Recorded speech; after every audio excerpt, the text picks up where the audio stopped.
Laro sa inyo mga boss, mga idol. So i-flex ko lang tong aking golden pair. So yun yung mga YB nila, naka-com ring lang. So etong pares na to, ito yung nag-produce sa akin ng 46 overall ng South 2025 All Bird category. Super set winner, one toss winner, patibayan winner. Yun yung nakuha nung anak nitong breeder na to. Nakapatid naman nung dalawang YB na yan mga idol. So pula rin yun, sinetoy. Sa mukha nitong tatay niya.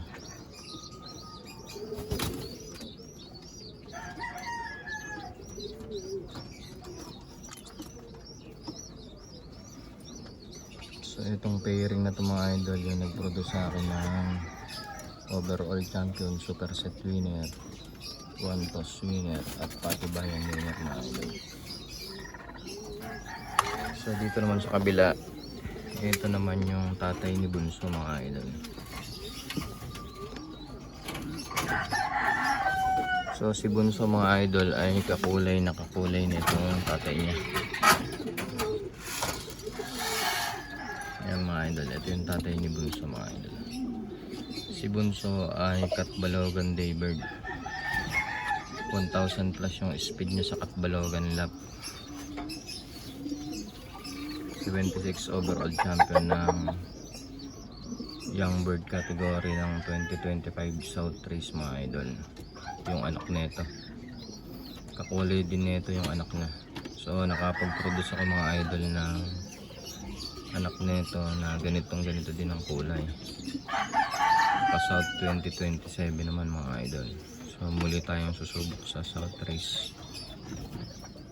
Sa darating na South Race 2027 mga idol.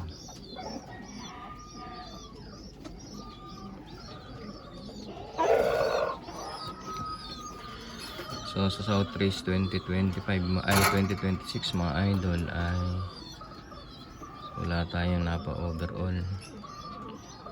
Meron tayong isa na nais sali ng last lap Katbalogan. Tapos meron tayong isang umuwi pa dun sa Matnog, yung saan maraming naubos na ibon kasi bukod sa mahirap yung karera, marami pang nanlalambat mga idol yung panahon na yan mga idol. So ito yung nag-produce ng mga idol kay Bunso.